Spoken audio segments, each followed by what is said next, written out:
In our headlines on this Friday, March 20th, here in South Korea. South Korea's 7-member BTS is back with its highly anticipated album titled Arirang, the first in nearly 4 years. And come Saturday evening, BTS returns to stage at Gwanghwamun Square for a comeback concert that is expected to bring together thousands of fans. Meanwhile, the military conflict in the Middle East looks to affect South Korea's imports of liquefied natural gas from Qatar. Today, we start our newscast with the latest on the K-pop front amid the release of BTS's new album titled Arirang just 4 hours ago as the group prepares for a comeback concert tomorrow evening in downtown Seoul. Our Park Chun-han starts us off.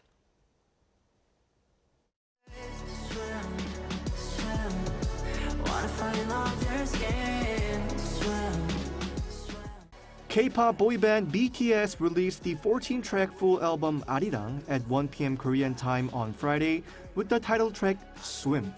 BTS members took an active hands-on role throughout the production of Arirang, contributing to songwriting across most tracks and collaborating with top global producers.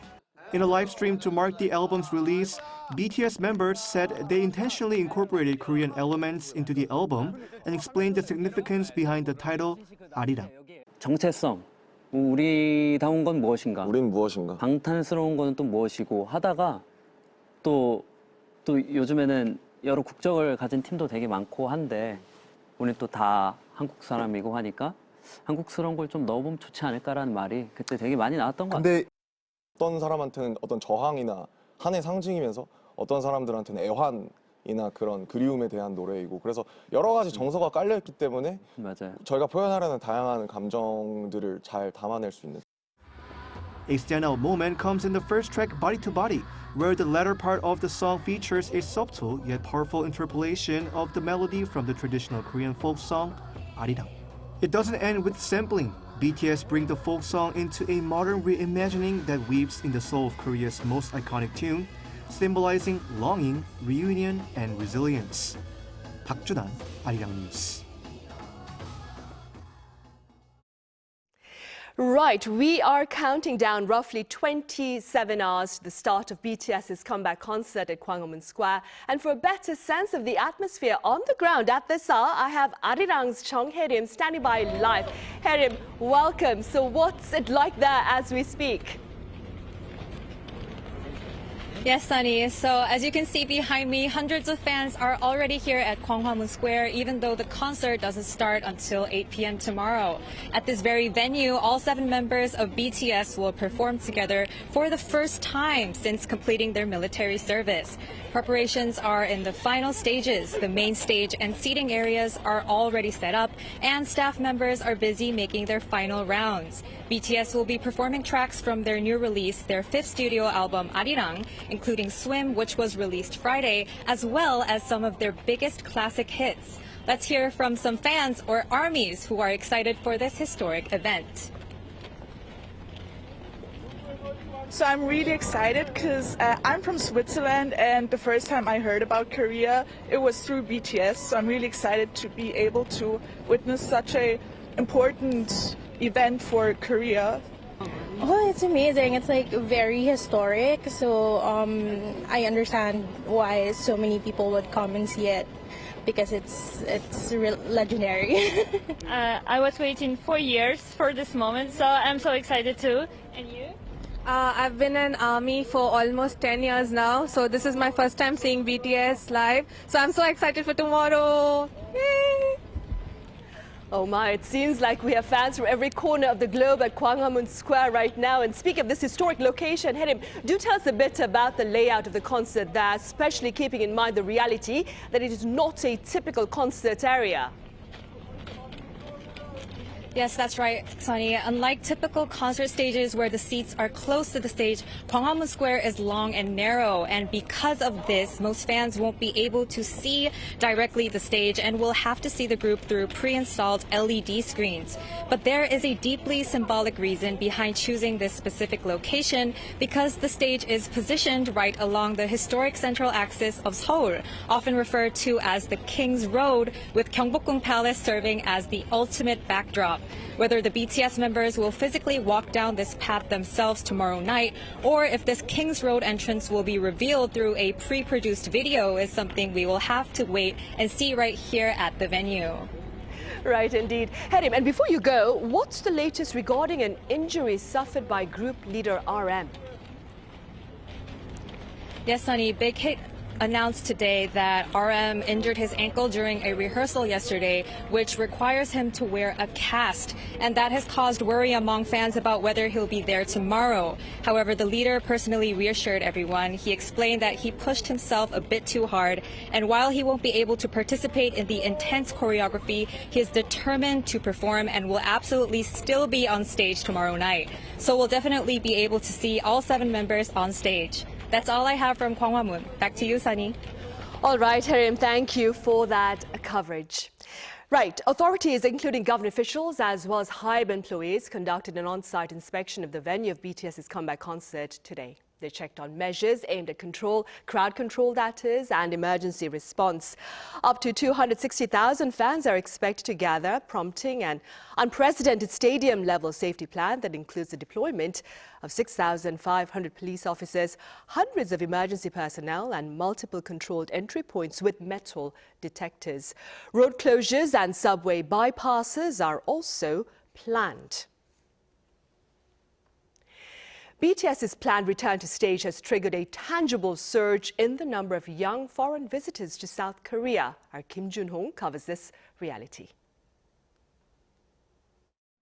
As BTS gears up for a long-awaited performance in Central Seoul on Saturday, fans from around the world are already arriving, eager to witness what many are calling historic. To watch if we can get near there, so it's very happy. As long as we are part of the history comeback.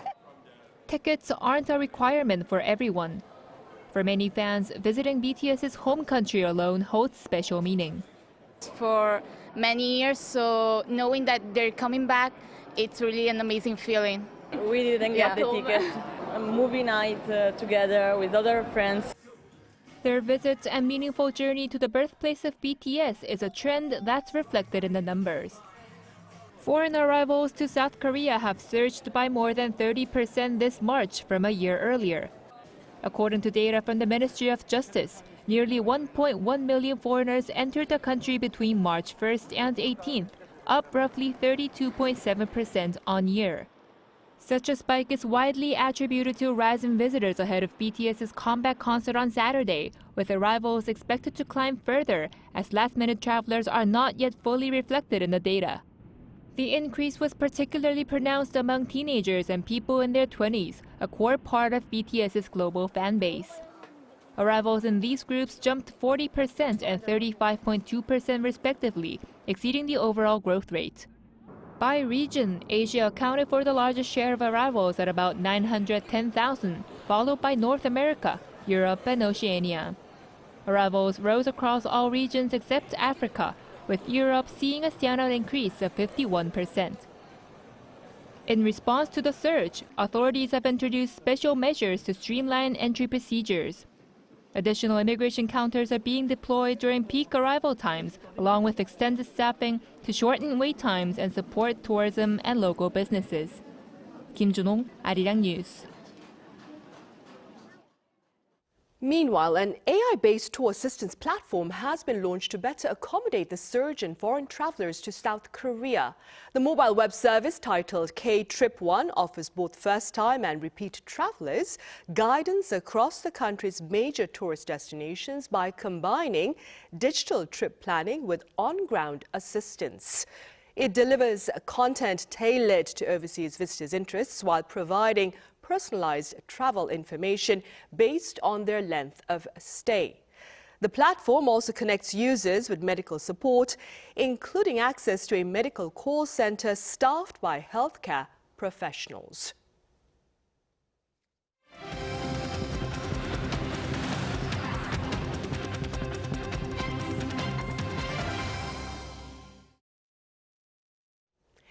U.S. President Donald Trump and Japanese Prime Minister Sanae Takaichi sat down at the White House on Thursday local time amid the unrest in the Middle East. Our Ising-jae covers their remarks to members of the media ahead of their summit.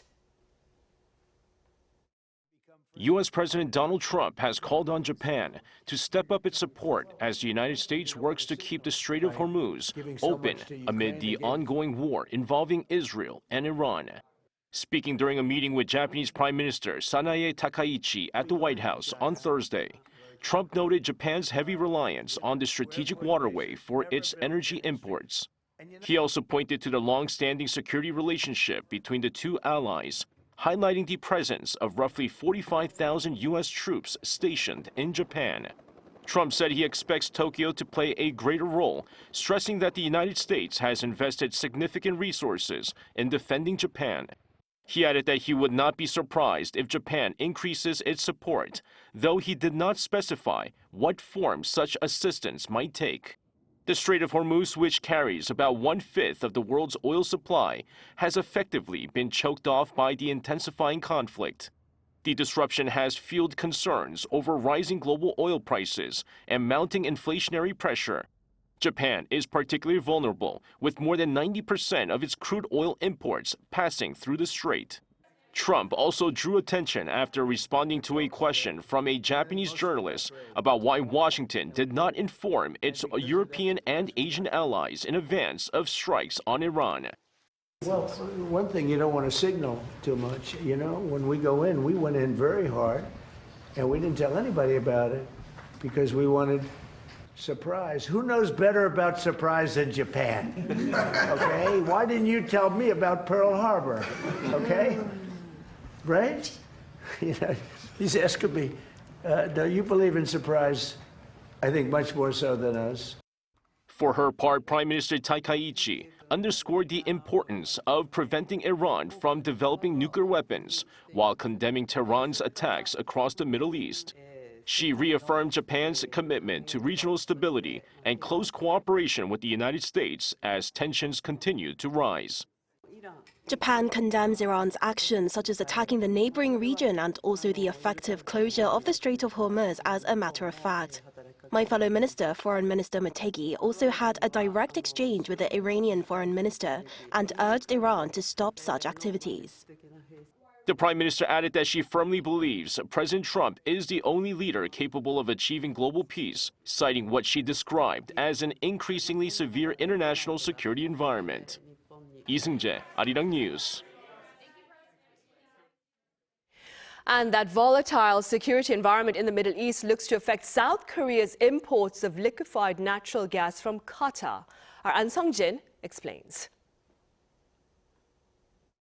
Fears over a global energy crisis intensify after major energy facilities in the Middle East were damaged.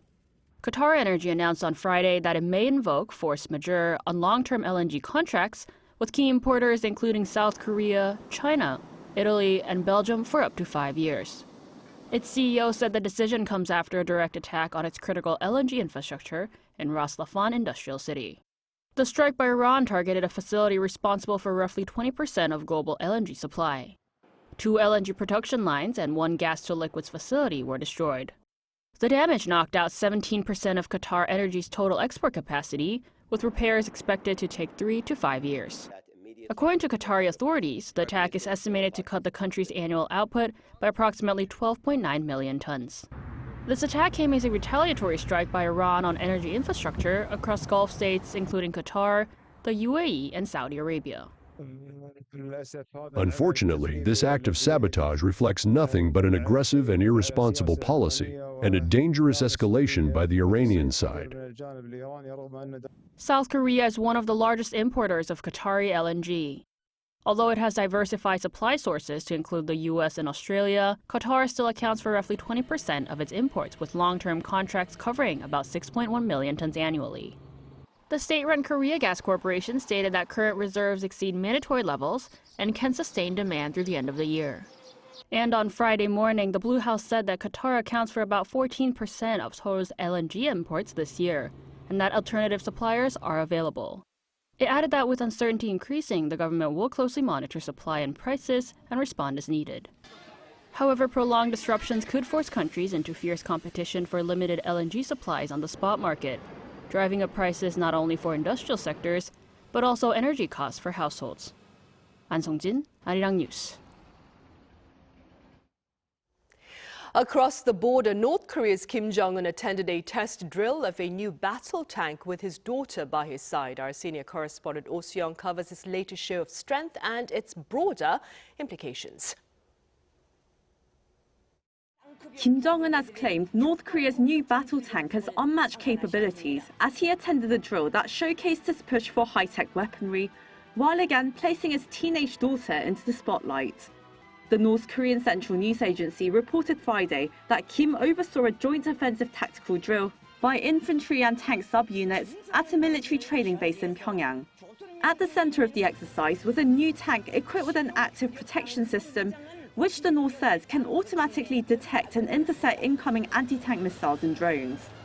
State media claimed the system showed a 100% hit rate, striking threats approaching from multiple directions.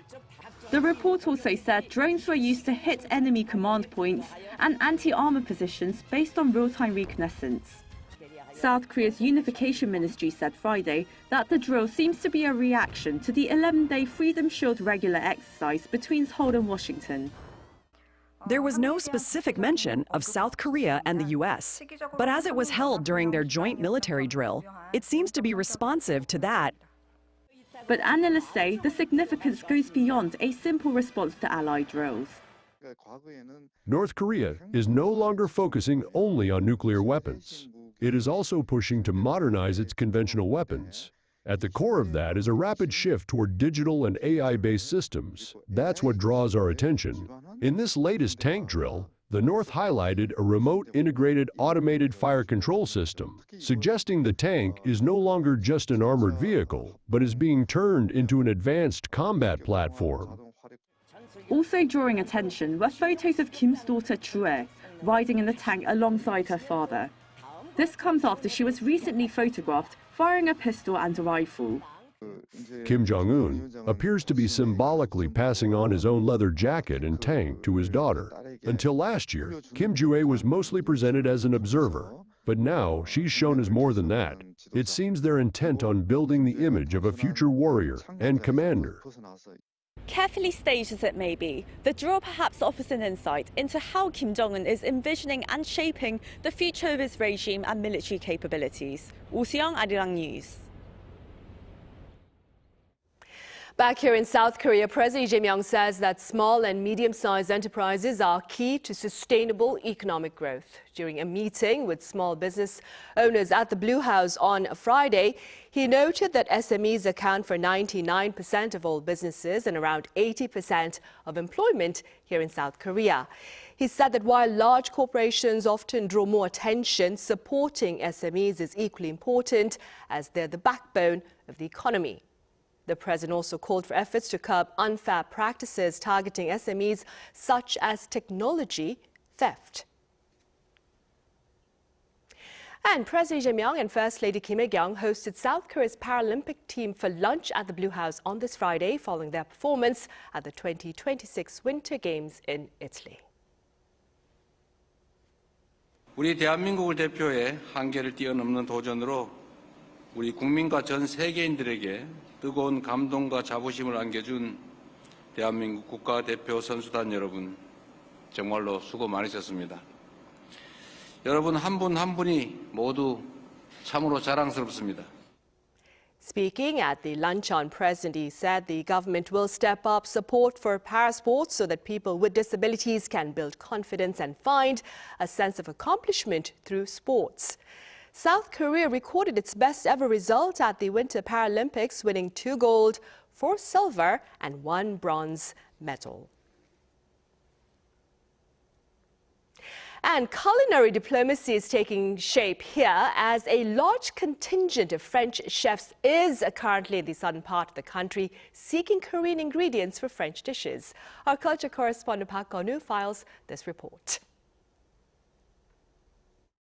Savoring one by one, these French chefs explore the depth of Korean flavors, even in the cold rain.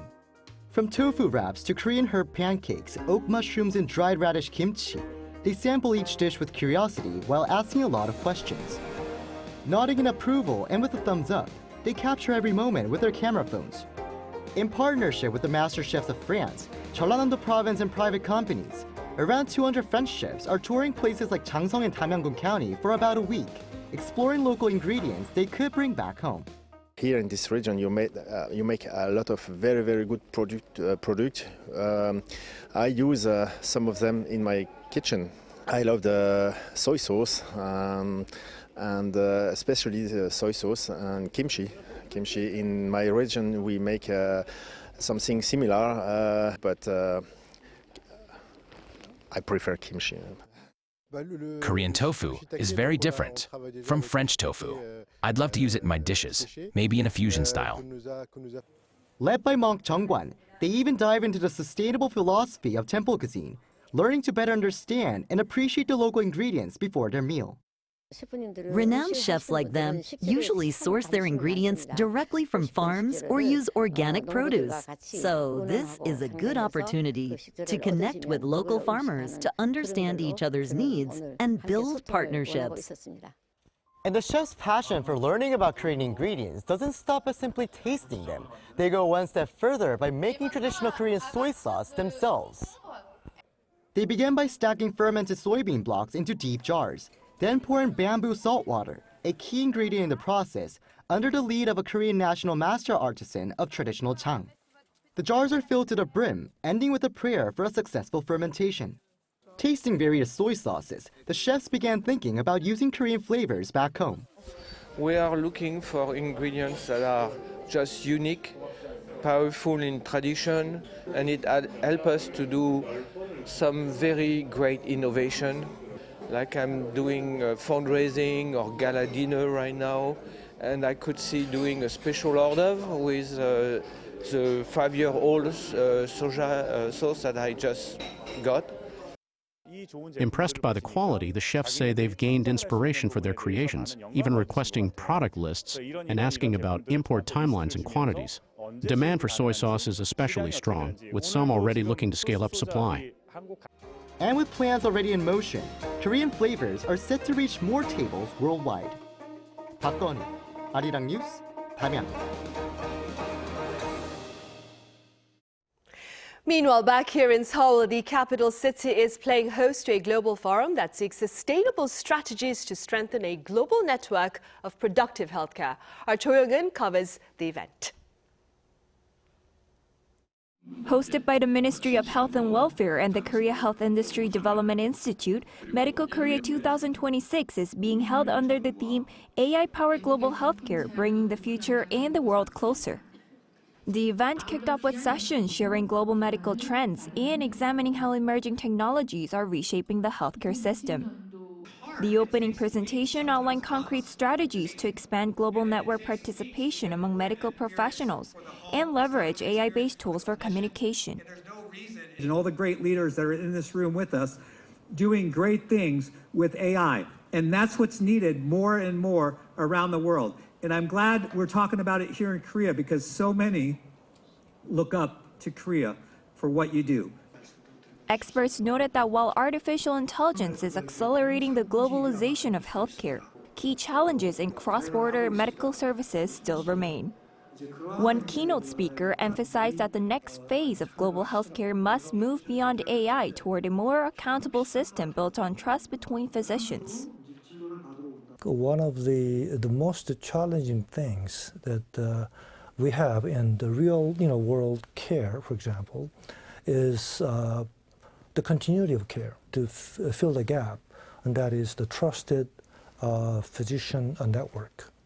And thankfully, when we speak of Korean physicians throughout the world. Another keynote speaker shared insights from participating in an AI-integrated clinical platform, highlighting its growing impact on the healthcare industry. We can contribute in shifting the focus on this aesthetic-focused field of medical tourism in Korea currently, and provide care for complex medical conditions, and with the introduction of the AI-assisted platform. Hospitals from around the country are running promotion booths here to showcase their medical services and build long-term collaborations. The showcase exhibition has introduced a wide range of services from AI-based skin analysis to personalized treatments and counseling.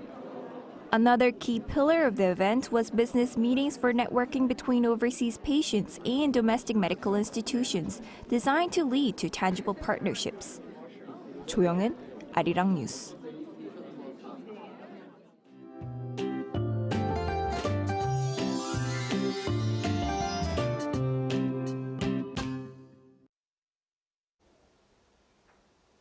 With the sun rising earlier these days, it really feels like spring is settling in.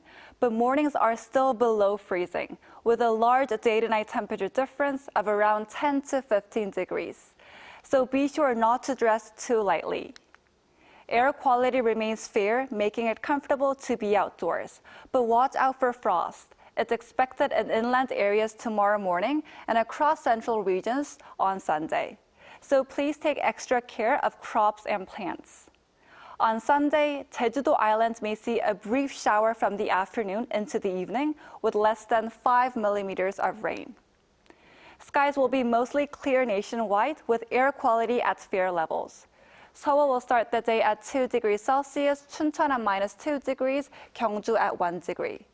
Then by the afternoon, Seoul will get up to 15 degrees, Chuncheon at 16 degrees, and Busan at 16 degrees.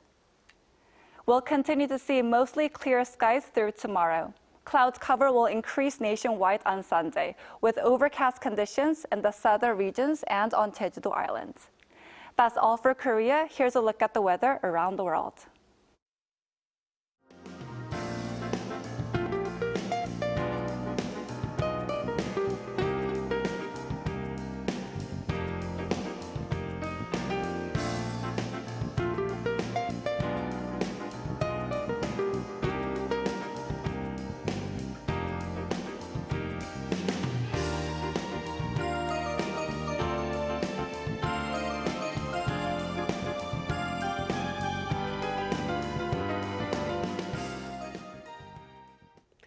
Right, those are the headlines at this hour. As always, thank you for watching.